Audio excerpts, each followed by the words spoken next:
38e épisode, nouvelle semaine, nouvelle émission, et toujours les mêmes. Comment ça va, Mika?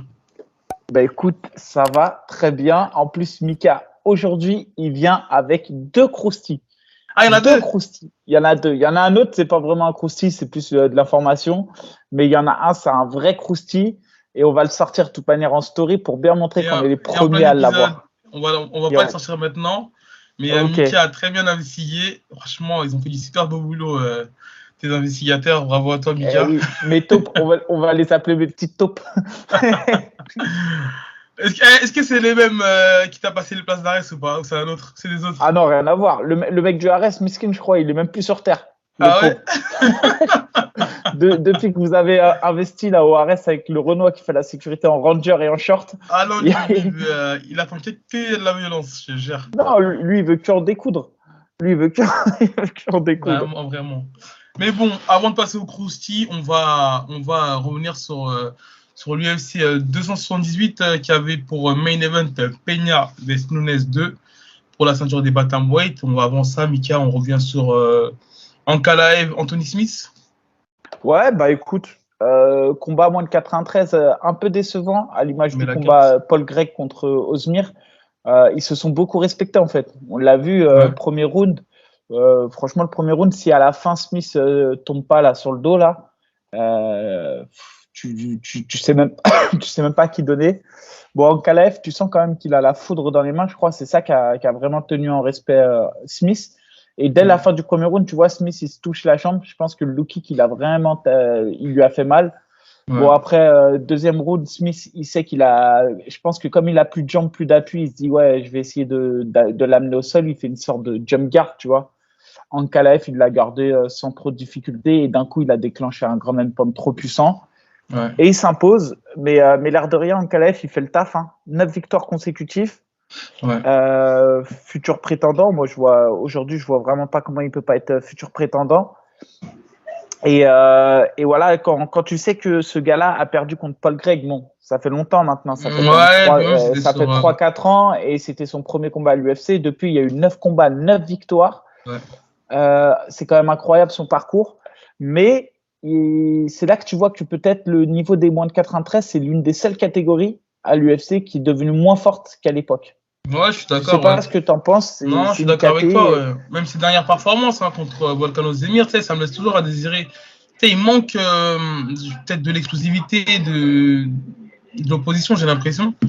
Donc là, ça le qualifie, je pense, automatiquement, vu qu'il a 9 victoires consécutives. Et je pense que même que s'il avait fait des victoires, j'ai l'impression, plus performantes, parce que quand même, faire 9 victoires consécutives sans avoir le titre, chez Light Heavyweight, sachant que c'est pas une catégorie très compétitive ces dernières années, c'est que je pense que ces victoires elles laissent un petit peu à désirer. Et bon là, je pense Ouais. que vu qu'il vient de taper Anthony Smith, voilà, je pense que ça va directement le qualifier pour le titre. Après, il Bah, je faudra pense voir. aussi. Je Faudra... pense que le prochain combat qu'on va avoir, c'est Texera Blakovic pour le title d'après. Et entre guillemets, Ankalaev contre Jiri. Après, il y a le seul qui est capable de mettre du désordre là-dedans, c'est si Cormier revient. Ouais, ouais, ouais. Ouais, d'ailleurs, il y a pas eu de suite par rapport à ça, donc je pense pas que ça a été pris en compte. Ni Dana White, ni des journalistes ont reparlé de ça. Donc, affaire à suivre pour les light heavyweight. Le combat qui suivait, c'était Derek Lewis, Sergei, Sergei Pavlovich. ouais. Selon toi, a réjustifié ou non? Parce que ça a fait un Bah, peu polémique. Hein. en fait, le truc qui fait polémique, c'est que pour le coup, quand il se couche, tu te dis, ah ouais, il y a même pas photo. Ouais, Il n'y a ouais, même pas photo. Il se couche, il abandonne, il met la main sur sa tête, là, comme il fait tout le temps. ouais. Après, l'arbitre arrive, et au moment en fait, où l'arbitre arrive, il se relève, et genre, on dirait, il se rend compte que tout va bien, que c'était pas si grave que ça. Ouais, ouais. Et c'est vrai qu'il a l'air d'avoir ses esprits quand il se relève. Et s'il Bien avait sûr. vraiment pris un méchant knock, il n'aurait pas pu reprendre ses esprits aussi vite. Mais la manière dont il se met sur les genoux et qu'il se protège fait que l'intervention de l'arbitre, elle est justifiée. Après, Ouais. c'est pour le coup, moi, l'arrêt est justifié, mais j'ai l'impression que c'est Derrick Lewis qui s'est rendu compte qu'il a abandonné trop vite. Et au Ouais, c'est moment où il se ça. rend compte qu'il n'était pas assez touché, peut-être durement, et qu'il aurait pu continuer, il se rebelle. Mais mec, c'est trop tard. Tu t'es Non, mis au après, sol, c'est tu t'es mis. ça. Mais je pense que le résultat, il peut être que mieux pour l'avenir de la catégorie des poids lourds parce qu'on va dire que Derrick Lewis c'est un petit peu le gatekeeper. Donc s'il avait, on va dire, stoppé, on va dire, la montée de Sergei Pavlovich, ça aurait un petit peu bloqué la catégorie, sachant que là, bah, ça apporte du nouveau, ça apporte des nouveaux challengers, sachant que Pavlovich, il est 11e du classement, Derrick Lewis, il est 5e, donc il y aura une petite mise à jour, et au moins, ça apporte de la chair fraîche, tu vois. Ça, c'est un petit peu ouais, il va faire un vrai bond, hein, lui, là, Pablo. Après, il y a quelque chose que j'ai bien aimé chez lui, c'est que déjà, on a pu voir qu'il a un menton, parce qu'à un moment donné, il en a pris une bonne de Derrick Lewis, il n'a pas branché. Et derrière, on peut voir qu'il strike fort, parce que Derrick Lewis, quand même, peu de mecs l'ont mis KO comme ça au premier round. Ouais, c'est ça. Je sais même pas s'il y a des gens qui l'ont mis KO au premier round, Derrick Lewis. Parce qu'en fait, moi, ce que j'ai bien aimé chez Pavlovich, c'est qu'il a même pas respecté le knockout power de. Ouais, c'est ça, ouais. C'est l'un des seuls qui est, tu vois, qui est rentré face à lui à la guerre. Hein. Franchement, il a pris une patate. Ça l'a réveillé, limite. Donc, écoute, j'ai hâte de le voir dans la KT. Parce que je me dis qu'effectivement, il peut bouleverser la KT, on ne sait jamais. Ouais, d'ailleurs, un jour, je crois qu'il était. Non, il avait été, je crois, booké contre Sirigan, il me semble. Ouais, si. Ouais, c'est bien ça. En 2020, il a été booké contre Sirigan. Finalement, il a même été booké contre Thomas Spinal. Et tu sais, il a une longue période d'inactivité à un moment donné. Et son avant-dernier combat, c'était à l'UFC London. Ouais, non, donc je pense que c'est bien, ça apporte des nouveaux challengers et ça renouvelle un peu la catégorie parce que ces dernières années, c'était vraiment Jairzinho, Volkov, Derrick Lewis et tout qui étaient là, qui palpitaient, on va dire, autour de la ceinture. Donc, j'ai envie de dire tant mieux pour la suite de la catégorie. Ouais, clairement. Je suis d'accord, non, rien à rajouter. C'est ça. Parce que elle aussi, hein, la KT des poids lourds, c'est quand même pas une KT qui fait rêver. Hein. Moi, je trouve qu'il y a 3 KT en ce moment qui sont un peu en dessous de tout. C'est la KT Moreno, les moins de 93 et les plus de 93. Et, pour moi, c'est les 3 KT un peu vides. Enfin, vides. Tu vois, depuis par exemple Dimitri Johnson. Ça manque de compétition. Ouais, en fait, Dimitri Johnson, John Jones, les Velasquez, Cormier, tu vois, tous ces gens-là, on n'a pas réussi à les remplacer, j'ai trouvé. Même si on a des beaux champions, notamment en poids lourd, mais il n'y a personne qui a réellement pris le cheap leader, tu vois. Bah après, je pense que aussi, stylistiquement, ça évolue beaucoup. Il y a beaucoup de moins de lutteurs, Basile Cormier ou Ken Velasquez, déjà chez les poids lourds. Et même chez les lightweight, j'ai l'impression que c'est un petit peu des combattants qui sont unidimensionnels. Par exemple, chez les poids lourds, il y a énormément de strikers. Hein. Je crois que les seuls gars qui savent lutter, enfin qui sont typés lutte, je pense que c'est Curtis Blade et Thomas Spinal. Donc, à voir. Mais ouais, je pense que le fait que ça a beaucoup évolué et qu'il y a énormément de strikers, l'ancienne école sera irremplaçable. Tu sais que même à l'époque, les Frank Mir, ils avaient déjà des choses, c'était déjà des black belts à l'époque. Que là, je crois dans la catégorie des poids lourds, il n'y a pas de black belt. En poids lourd, je suis assez d'accord avec toi. Après, en 93, c'est ça qui m'étonne, puisqu'en 93, on a toujours eu des gens polyvalents. Que ce soit Machida quand même qui savait un peu tout faire, Wedman qui était quand même pas mauvais, qui savait lutter, qui savait striker. Évidemment, on avait aussi. Non, Wedman c'était en 84 en plus, je dis de la merde. Mais il y avait Rashad Evans. Tu sais, ces gens-là, on a du mal à les. Même si on avait des gars unidimensionnels, on avait des gens charismatiques. Il y avait Chuck Liddell. Il y a eu à un moment donné, là je remonte loin, mais on a eu l'autre, là je l'oublie, Dan Anderson. Victor Belfort. Ouais, c'était à 84 aussi, ils ont eu des carrières, mais à 93, il y a eu Victor Belfort aussi. Tu vois, il y a eu. Et je trouve qu'on a du mal à remplacer ces anciens-là. C'est vrai. Et après, par contre, pour la catégorie des flyweight, là, les 57 kilos, même à l'époque de Dimitri Johnson, même lorsqu'il a affronté des challengers, c'était pas vraiment des challengers qui le mettaient, on va dire, en péril, tu vois. Mais même là, jusqu'à présent, je pense qu'avec la victoire de Brandon Moreno, il y aura un quatrième affrontement face à Figueiredo. Mais après, pour revenir sur le combat, moi, j'ai beaucoup apprécié la gestion et le coup d'œil de Moreno. Tu sais, il avait vraiment un coup d'avance. Il anticipait sur chaque. T'es pas d'accord? Ouais. Si, vas-y, je te laisse finir. Non, je disais qu'en fait, il anticipait, enfin, sur le premier round et le deuxième round, tu sais, il anticipait chaque mouvement. À chaque fois que Kai Kara France, il essayait de rentrer, soit il se faisait timer en lutte, soit il se faisait toucher, tu vois. Pourtant, j'ai l'impression qu'il faisait plus de dégâts. Tu sais, quand tu vois le visage des deux. Mais en tout cas, non, Moreno, je trouve qu'il était vraiment dans un état de flow. Tu sais, il voyait les coups venir, il gardait la bonne distance, il avait un bon timing en lutte. Non, je trouve qu'il a fait vraiment un beau combat. Par contre, lorsque dans le troisième round, lorsqu'il a voulu, on va dire augmenter, comment dire, plus aller à la front, c'est là où je trouve qu'il s'est beaucoup fait toucher. Tu vois, parce que j'ai l'impression qu'il rentre un petit peu dans le jeu de Kai Kara France. Mais en tout cas, non, le Bah, finish est très beau. ouais, en fait, quand tu regardes bien, déjà, il y a eu une bataille de centre de la cage. Ils Ouais. ont vraiment bataillé pour avoir le centre de la cage. Et le premier round est archi équilibré. Peut-être ce qui fait basculer pour moi le premier round, c'est que Moreno, à un moment donné, il vient coller Kai Kara, l'expérience, c'est bien joué, il vient le coller, il vient pour le combat. Deuxième round, je suis d'accord avec toi, c'est le meilleur round de Moreno. Coup d'œil, gestion, même s'il se fait balayer, ça va vite, il remonte Ouais. tout de suite, il balance des jambes, il est plus. Ouais, et clairement, il avait vraiment un coup d'avance. Mais troisième round, et c'est là où c'est marrant, parce que c'est dans le troisième round qu'il s'impose par KO Foix et Grand Pound, c'est là où il a été le plus mis en danger et c'est là où Kai Kara s'est montré le plus dangereux. Vraiment, Kai Kara, il a touché plus d'une fois Durement. très Ouais. lourdement Même et sur les low-kicks et tout. dans sa manière d'attaquer, c'est là qu'il a été énervé. Et c'est là où j'ai trouvé intéressant, c'est que Moreno, l'air de rien, quand il a été touché fort, c'est là qu'il a essayé aussi d'aller de plus en plus à l'affront. Et Ouais. ça me faisait penser à l'époque, le combat, on va y revenir après, mais quand Peña, Peña. elle avait touché Nunes, Nunes, dans le premier round, elle était partie bêtement prendre Ouais. des coups et ça me faisait penser à ça à Moreno. J'avais l'impression que Moreno il se sentait au-dessus de Kai Kara et il comprenait pas qu'il puisse se faire toucher et il allait bêtement au front. Ouais. Et bon, après, ça lui a donné raison au final. Mais c'est comme ça qu'il s'est fait toucher. J'ai quand même l'impression qu'à un moment donné, il a perdu le contrôle de son game plan. C'est ça. Donc Mais là, on aura semblablement un ouais, quatrième affrontement entre les deux hommes pour ouais. unifier le titre des flyweights. Mais Et vraiment, ça, pour c'est une KT, encore une fois, comme je le dis, il faut vraiment la. Je sais pas. Après, c'est parce que je la suis pas trop, peut-être, mais je connais très peu de non, gens mais de je la pense que KT. même médiatiquement parlant, bah la preuve, ils se sont séparés de leur champion pour l'envoyer au NFC, tu sais, pour faire l'échange avec Ben Askren. C'est que voilà quoi, c'est que même médiatiquement parlant, je pense pas que c'est des catégories, on va dire, qui sont vraiment suivies, tu vois. Parce que là, tu vois, je pense que si je demande à quelqu'un de me citer le top 5 des lightweight et des flyweight, les Ah lightweight, ouais, ça non, mais. va.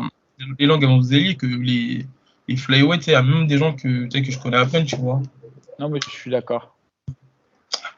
Et pour revenir au main event, franchement, ça confirme que je pense que Nunes a été vraiment dans une mauvaise journée la dernière fois qu'elle a affronté Peña, mais vraiment j'ai vraiment apprécié ça. Tu sais, elle a vraiment eu on va dire elle a pris en maturité. Elle a pris en maturité parce que même là, genre les trois knockdowns qu'elle met dans le premier round, bah je pense que l'ancienne version d'Amanda Nunes se serait jetée, tu sais, comme face à Chris Evert, dès qu'elle se fait toucher, elle se jette, ou même lors de leur premier affrontement face à Peña, dès qu'elle se fait toucher, bah, elle jette, et c'est comme ça qu'elle perd le combat. Et en plus, entre-temps, elle a changé de team. Donc, tu sais, je pense qu'elle a vraiment dû prendre du recul sur ce qui n'allait pas et tout. Et j'ai vraiment apprécié sa prise de maturité et sa patience lors du combat, tu vois. Bah, je te rejoins dans le sens où bah, déjà, Peña m'a surpris encore une fois. C'est-à-dire que Peña, quand même si elle était touchée au premier round et elle était, on voyait hein, elle est gauchère Nunes et en fait son cross du bras avant, elle a fait que avec sa droite en cross là, elle a fait Ouais, que de la ouais. toucher, que de la contrer et tout le danger, il a été là tout le combat. Sauf à un moment, elle met un bras arrière, donc un gauche en ligne et elle la couche. Mais c'est vrai qu'elle a fait au moins 3 knockdowns peut-être dans le combat. Dans le premier round, déjà, ouais. Même plus dans le combat Ouais. en tout, je pense. Et bon, mais il y a quand même quelque chose, c'est qu'elle m'a surpris par son niveau, Peña. Ouais. C'est que déjà en boxe, j'ai trouvé qu'elle avait encore évolué par rapport au dernier combat. Et après, c'est sur la fin, effectivement, elle s'est un peu jetée à reboxer n'importe comment et tout. Mais par contre, je ne sais pas comment tu peux faire pour mettre KO cette fille. Je ne sais pas comment tu peux faire pour mettre KO cette fille, parce que même quand elle est sur le dos, elle sort d'un ascenseur, tu te jettes dans la garde, au Ouais. final, elle est archi dangereuse. Même au quatrième, cinquième round, je me demandais pourquoi Nunes allait au sol avec elle, parce que vraiment, des fois, elle Ouais. était pas loin de prendre au quatrième round, le juge, il est passé à Ouais, ça. ouais, c'est ça, ouais. Et à chaque fois, elle attaque de la même manière, elle ferme la garde, elle monte les genoux au-dessus des épaules et ensuite elle attaque sur un triangle. Quand le triangle ça va pas, elle part sur l'omoplata. Quand l'omoplata elle va pas, elle repart sur un juji. Et la fille, elle lâche rien. Ouais, c'est ça. Franchement, incroyable. Après, je sais qu'elle a eu une grosse blessure là à la fin de ce combat. Ouais, Et par contre, je crois. ouais, je sais pas. Non, c'est les coups, c'est au sol, je crois, encore même pas. Non, Parce c'est que pas même, le. parce que même apparemment, elle a été hospitalisée, je crois, juste après le Hospitalisé. combat, ouais, parce qu'il y a eu un choc Ouais, de front. exactement. Mais je crois pas choc de front. Hein. Non, non, c'est des coups. Hein. J'ai cru voir ça en tout cas. Non, elle a une opération au front, J'ai vu mais c'est pas l'information un qui a choc été de front. relais. Non. Ok. Et par contre, tu as raison, c'est que Nunes, bah moi, on l'avait dit que c'était un accident, on s'en doutait, ou peut-être elle survolait trop. C'était en vrai de vrai, s'il devait y avoir un GOAT à l'UFC, c'est juste parce que c'est une fille qu'on n'en parle pas, mais c'est elle qui marchait sur tout le monde. Bien Double sûr. ceinture, elle frappait tout le monde, elle était prête à aller chercher une ceinture dans une troisième KT. Enfin, Nunes, c'est un monstre. Ouais. Et là, voilà. Et là, on l'a revu et on a vu que le combat, il lui a laissé des traces. On a vu qu'elle était beaucoup plus intelligente dans sa manière de gérer. Mais on a aussi vu qu'elle était beaucoup plus craintive. Et au final, je pense que l'ancienne Nunes, elle l'aurait finalisé plus tôt dans le combat. Ouais, ça, elle aura finalisé plus tôt, mais en fait, je pense que le problème, c'est que c'est l'ancienne Nunes Qui a perdu. Ouais, c'est Ouais, ça. non, Donc, je pense que c'est un peu un mal pour un bien ce qui lui est arrivé, tu vois. Parce qu'on va dire, elle a ouais, su prendre ses erreurs en compte. Mais par contre, je suis d'accord que, enfin, j'ai l'impression qu'elle avait vraiment l'occasion de finir plusieurs fois le combat, Ah ouais. mais elle a préféré prendre son temps et elle a la décision. Mais c'est vraiment par contre, ouais, son sol, il me laisse vraiment à désirer. Hein. Tu sais, même lorsqu'elle avait des positions fortes, tu voyais pas de contrôle Et clairement, tu vois. tu as raison. Le sol à l'UFC de manière générale, là, j'en reparle même à moins de 93, là, avec Ankalaev, etc. Et c'est pour ça que les mecs comme Craig a posé des grosses difficultés et même a battu Ankalaev initialement le premier combat. C'est parce qu'en fait, il y a certains gars qui manquent vraiment de sol. Quand Blachowicz, tu vois ce que Texera a fait à Blachowicz, tu te dis c'est pas possible. Tu te dis à ce niveau-là, c'est pas possible. Quand tu vois le triangle que Krylov a pris face à Paul Craig, tu te dis c'est pas possible. Ouais, mais c'est ça qui a motivé Cormier, je pense, à vouloir revenir. Hein. Ouais, mais c'est parce que je pense qu'à l'UFC actuellement, effectivement, ou je sais pas, peut-être c'est le MMA hein, qui se dirige vers des écoles de strikers ou c'est une génération entière. J'ai l'impression que en fait, tu sais, à un moment donné, il y a eu l'ère Connor, tous les strikers, on va dire de striker, c'était la mode. Il y a eu l'ère de Khabib, et là, même avec les règles qui évoluent, là, j'ai l'impression que c'est vraiment l'ère des strikers qui est favorisée. Et parce que même, je pense que là, en 2022, toutes les écoles de MMA savent défendre la lutte. Tu vois, savent défendre la lutte, savent. On va dire, voilà, tout le monde connaît l'anti-jeu des lutteurs, donc ça a évolué. Et bah, les gens, maintenant, même, tu vois beaucoup de lutteurs qui commencent à prendre le ghost striking et qui laissent leur sport leur background, tu vois. Donc, ouais, après, tu te dis ça, mais regarde, par exemple, Abdul, on le sait, c'est un lutteur. Tu sais que tu vas affronter un lutteur et pourtant, même si les mecs ils s'entraînent en lutte, ils savent pas défendre sa lutte. La lutte, ça reste quand même l'arme. Pour un mec qui maîtrise bien la lutte, pour moi, en MMA, c'est quand même l'arme absolue. Les deux meilleurs Français, moi, que je trouve, et je les cite parce que c'est des gens qui ont toujours été bien meilleurs lutteurs que boxeurs, c'est Anthony Dizzy, Abdul. Tu regardes leur carrière avec la lutte, et pourtant, c'est pas des tueurs à gages en pied-point, loin de là. Je crois que Dizzy, s'il a mis 3 jambes dans sa vie, c'est un truc de ouf. Après, sur la fin, il s'est grave amélioré en anglaise, mais de base, c'est vraiment un pur lutteur et une condition physique de ouf. Et comme quoi, pour moi, c'est quand même, franchement, si je devais choisir une seule discipline, c'est-à-dire être monodisciplinaire et se dire, ouais, je vais faire carrière dans le MMA, vaut mieux être un bon lutteur quand même. Ouais. Ah, bien sûr, après, lorsque tu es lutteur, c'est 2 disciplines qui rentrent. Il faut être bon lutteur et bon grappleur, tu vois. Parce que malheureusement. Ouais, mais même, regarde, quand tu as les hanches solides, etc. Oui, Abdul et les deux, hein, je suis d'accord avec toi.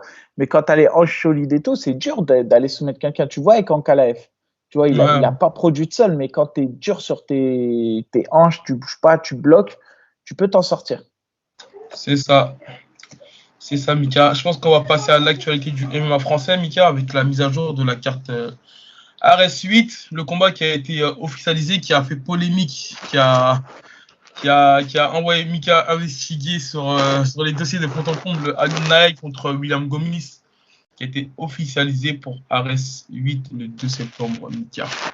Espérons que ça se tienne. Après, clairement, sur ce combat, j'ai deux combats qui me chauffent trois combats qui me chauffent de ouf. Ayunai contre Gomis, combat qui me chauffe de ouf. Mustafa Aïda contre Peña, combat tu n'imagines même pas à quel point il me hype. En plus, il a l'air de bien se préparer là. J'ai vu qu'il était au Tiger et tout. Et il a poussé avec Petroyan. Qui ça? Non, Peña avec Fiziev. Ouais, j'ai vu je crois c'est avec Fiziev qu'il était. Ouais, mais après, t'inquiète, le petit mousse, il s'entraîne aussi. Non, bien sûr. Après, il y a évidemment mon AB qui combat contre Mehdi Cheer. C'est ça, Mika. Il a annoncé que ça allait se finir au premier round.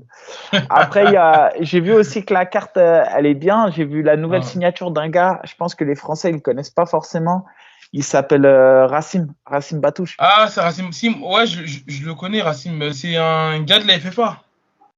C'est un gars de la FFA qui s'entraîne aussi à Villejuif. Dans l'école de Pascal Arène en pied-point à l'époque avec Yannick Rennes, etc. C'est ça. Ce gars-là, il est super fort. Les gens vont le découvrir. Moi, je l'ai déjà vu. Il tape dur. Il est fort au sol. C'est pas le plus grand lutteur, mais il sait lutter. Et il est impressionnant parce qu'il sait tout faire. Et il refuse aucun compartiment. Donc voilà. Après, on va avoir Samir Faidin. Non, c'est une belle carte. Teddy Violet contre Riles Soudela. Bahama, ça va être un combat de ouf. Teddy, moi, comme je le dis, à suivre. Il a 11-4, l'air de rien. Là, il est bien revenu. Là, il combat à 70 contre Riles. Je vous dis, Teddy, il est pas à l'abri de faire une dinguerie le soir du Ares. Suivez ça, parce que moi, je mise sur un KO de Teddy Violet, premier round. Un retour en lightweight, sachant qu'il y a quelques mois, il était proche des 100 kilos. Franchement, respect à lui, retour chez les lightweight. Et moi, pour revenir au combat de Racim Batouche contre Amari Djedrik, là, je pense que ça va être un super beau combat de striker, parce que de base, Racim Batouche, il me semble que c'est un grappleur. Après, voilà, il avait un petit peu délaissé le MMA pour se concentrer sur une carrière de kickboxing qui lui a plutôt réussi. Et donc là, il revient faire ses armes en retour en MMA après plusieurs années. Donc je pense que ça va être un super beau combat, équilibré aussi. Parce que en face, je trouve qu'il a des super bonnes défenses de lutte. Son adversaire, là, Amari, là. Je sais pas si je te rappelle, il l'avait affronté à Bouève lors de RS4, je crois. Non, ça me dit rien, franchement. Franchement, il m'avait l'air très très solide. Dans chaque entrée tentative d'attaque de lutte, il réussit à les bloquer. Donc, il a un super pied-point. Donc, ça va être un beau combat en tout cas. Non, en vrai, la carte du RS, elle est belle. Hein. Samir Faidin, Teddy Violet, Riles Soudela, William Gomis Nahaï, ça va être un combat de ouf. Batouche. On a Shazumdinov, Besongour qui combat, Mustafa Aïda. Il y a la fille Alexandra Takena qui est archi forte. Il y a Sim Trabelsi qui m'avait traumatisé par son cardio lors du dernier RS qui fait la ceinture. Non, ça va être vraiment une dinguerie. Ça va être du solide, effectivement. Ça va être une belle carte avant l'UFC. C'est ça. Et le lendemain, justement, il y a l'UFC qui s'enchaîne. Après, je sais pas d'ailleurs, j'ai un croustille. Je l'enchaîne ou pas le croustille? Ouais, enchaîne le croustille, pas dans le direct. Alors, le croustille, je vous le dis dès maintenant, le combat qui était organisé entre monsieur Cédric Doumbé et Darian Wicks ne se fera pas. Du moins, des informations que j'ai qui sont très sérieuses me disent que ce combat ne peut pas se faire parce que Doumbé a que 2-0 et qu'actuellement la Fédé a topé le combat, a dit non, c'est pas possible parce que Darian Wicks a 7 combats et donc du coup il y a plus de 4 combats d'écart entre les deux. Ouais. Et donc du coup, combat pour l'instant annulé. Donc l'UFC va-t-elle trouver un remplaçant pour que Cédric puisse combattre? À voir. Mais ça veut dire que le combat en tout cas qu'ils lui mettent ne peut pas avoir plus de 6 combats en tout. Donc en gros là ils vont être obligés de lui mettre un gars qui a 6 combats maximum. Et que c'est peu que ce soit peut-être Baïsangour qui rentre en scène, t'imagines? Ah, ce serait pas mal, hein. Ouais. Baïsangour il combat là bientôt. Ouais, mais c'est pas impossible en tout cas, je pense. C'est pas impossible. Ouais, si en tout cas est-ce qu'ils vont accepter? Arès? Non. La team de Doumbé. Je pense qu'à ce moment-là, ils ont pas. Parce que je pense qu'à ce moment-là, ils n'ont pas trop leur mot à dire. Hein. En tout cas, c'est le UFC qui s'occupe du matchmaking.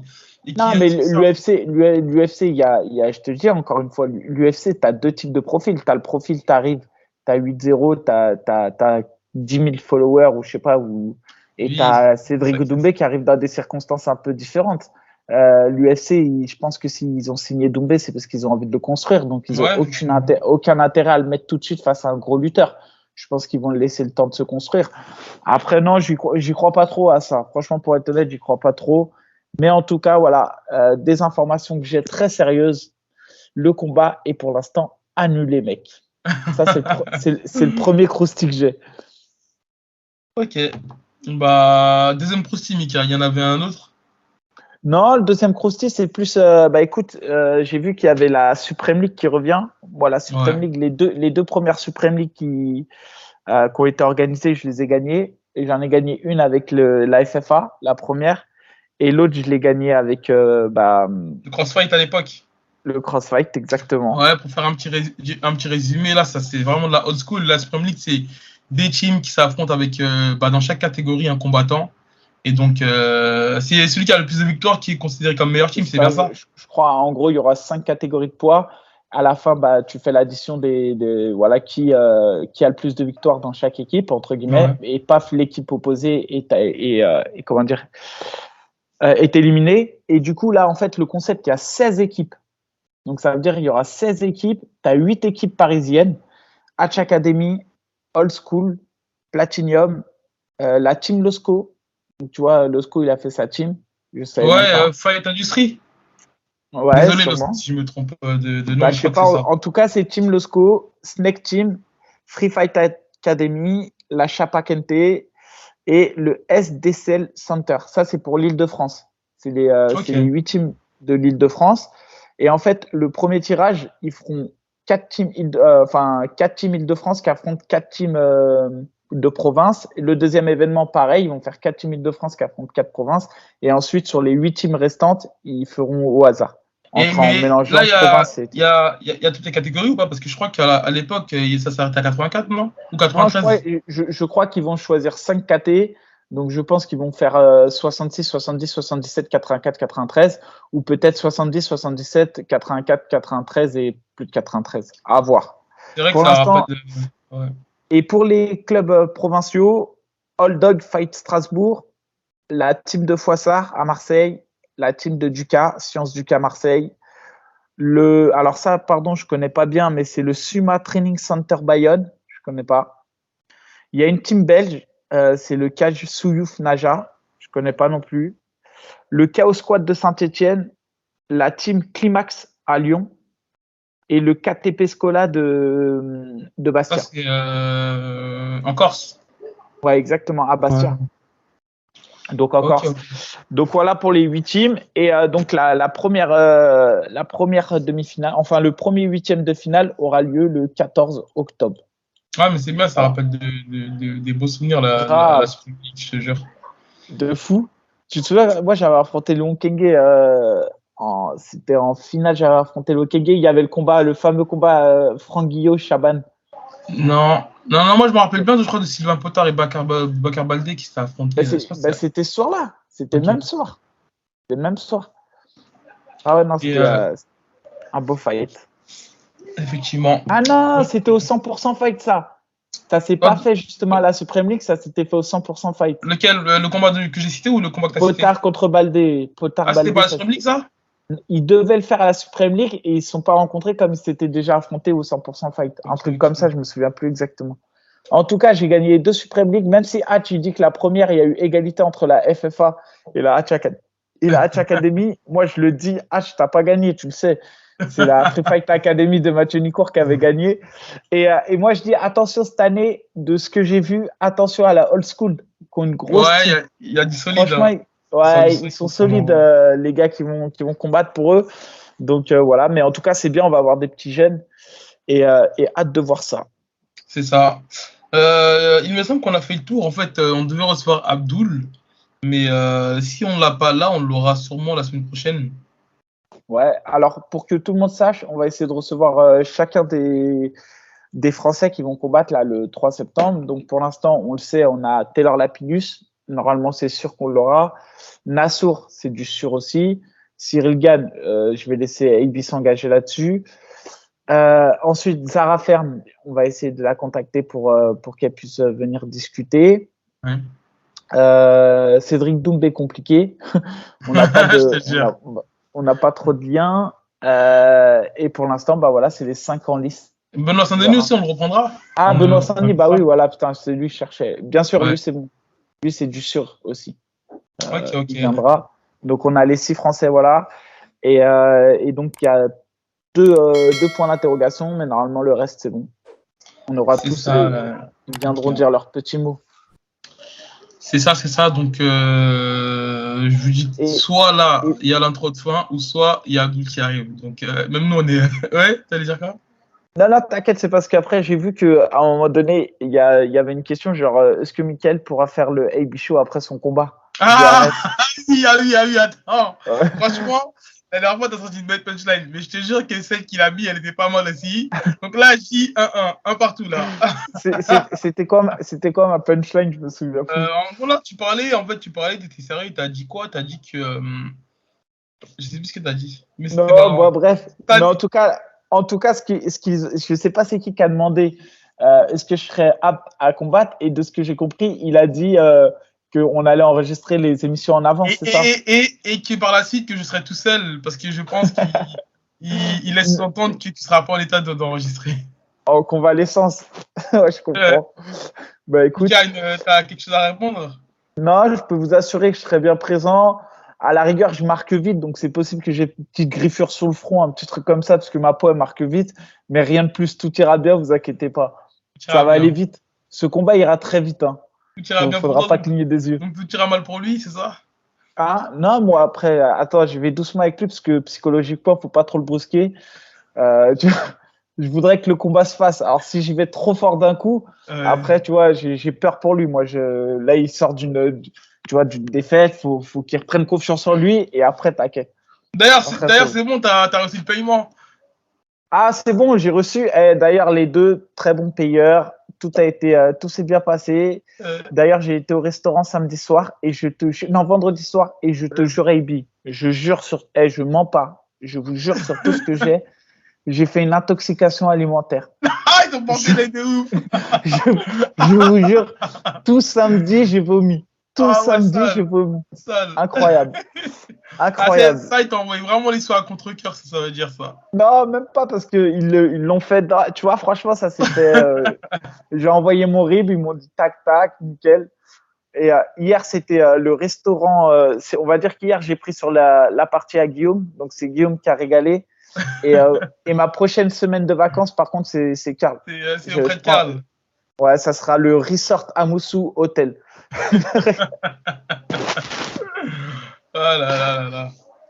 Bon, Mika, on va conclure cet épisode, à part si on arrive à joindre Abdul. Mais sinon, on a fait le tour, il y en a rajouté. Non, on a fait le tour. Après, vous inquiétez pas, on a bien lu pour les time-up là.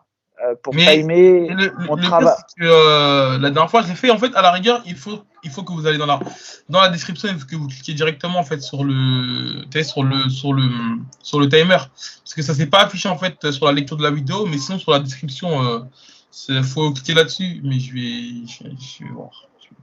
Voilà. Ensuite, toujours pareil, likez, partagez, abonnez-vous et surtout faites un max de pub. Nous, ça nous donne de la force derrière, l'air de rien. Ça. Et enfin, j'ai oublié un truc, je voulais y revenir, bah, c'est pas grave, ça sera pour la prochaine fois. Ouais, moi juste, je vais lancer un embedded cette semaine, c'était sur l'épisode où Ibra il gagnait le combat, donc on est vraiment dans les insides, et honnêtement, le caméraman Théo, gros big up à lui, je pense que sur les embedded, on fait pas mieux là actuellement en France. C'est dur de parce que c'est vraiment du très très lourd ce qu'il fait, et je tiens à le souligner, et c'est vraiment du inside. Comme là, ce qu'on vous dit là, les croustilles, là c'est vraiment du inside, vous êtes dans les coulisses, vous voyez tout ce qui se passe, et donc ça sort cette semaine, restez branchés. Voilà. Et nous, on veut ton embedded aussi. Mais ouais, non, bien sûr. Non, nous on veut que toutes les semaines, tu nous diffuses 10 minutes condensées de ta semaine. Justement, je suis en train d'organiser ça, je sais pas si ça va se faire toutes les semaines, je sais pas si ça va être 10 minutes, mais il y aura au moins, je pense, 3-4 épisodes de là jusqu'au combat, Inch'Allah. Donc, je sais pas comment ça va s'organiser. c'est beaucoup de temps, les montages et tout. Bon, ça, c'est pas moi qui s'en occupe. Mais en tout cas, on y travaille. Et je pense qu'il y aura même sur d'autres combattants, peut-être comme la sourdine et tout. On verra ça, Mika. Et je pense qu'il y aura. Moi, à partir du moment où mon combat se formalise, Ouais. je te jure, je fais un truc toutes les semaines carré, 5 Ah, dix minutes, j'envoie, mais sans trop de montage, en mode lifestyle. J'envoie comme ça, vous suivrez de l'intérieur la prépa. donc, c'est ça. Ouais. La série s'appelle Fight Life. Donc, voilà, suivez ça. C'est un embedded. Et c'est vraiment qualitatif. Mika. Je crois qu'on a fait l'épisode le plus court de tout le Weekend AB Show. Après, c'est le mois d'août, nous aussi, on est en vacances. Voilà. Après, Ah, vous ouais, inquiétez pas aussi, on a des invités, on va les recevoir bientôt et c'est des invités de qualité. Bah, on vous a cité déjà tous les combattants qui allaient être sur la carte en France, donc ça, c'est quand même une belle chose. Mais vous allez voir, on va avoir Nicolas Haute bientôt, normalement, ouais, et plein d'autres. Oumar Sy aussi, il va nous consacrer du temps. On essaye vraiment d'avoir ce qui se fait de mieux. Après, des c'est fois, les ça. combattants, ils boudent des fois. Il y en a, on les demande, ils veulent pas venir. C'est ça, D'ailleurs, c'est tous ça. les combattants qui refusent à venir, maintenant, je le dirai, parce qu'après, ils nous disent, ouais, pourquoi vous les recevez pas? Comme si c'était de notre Effectivement, faute. nous, on est apte à Nous, accueillir on tout le le monde. redit, Hein. hein. Ouais, Franchement, on ouais. reçoit Coach tout le combattant, monde, on reçoit tout n'hésitez le monde. pas. Après, voilà, le but, c'est pas pour régler des comptes, mais c'est surtout si vous avez envie de parler une actualité ou autre. Encore une fois, on peut pas être partout. Même des fois, envoyez-nous un message et nous, on relaie l'information, ça ne coûte Bien rien. sûr. Et ouais, pour ceux qui regardent les auditeurs, n'hésitez pas à mettre dans les commentaires. Et puis même recevoir des combattants, ça peut les mettre en lumière. Et puis même parfois, on peut débriefer l'actualité avec eux. Ça nous apporte leur analyse, leurs différentes façons de voir les choses. Et puis voilà. Je pense que c'est Bon, tout pour bah aujourd'hui, écoute, Mika. c'est carré, et puis c'est bon pour moi. Vas-y. Si on a Lazy King, c'est bien. Si on n'a pas Lazy King, tant pis. Vas-y. Bon, bah, Allez, peut-être qu'on ciao. l'aura, peut-être qu'on l'aura pas. Salut. Ciao.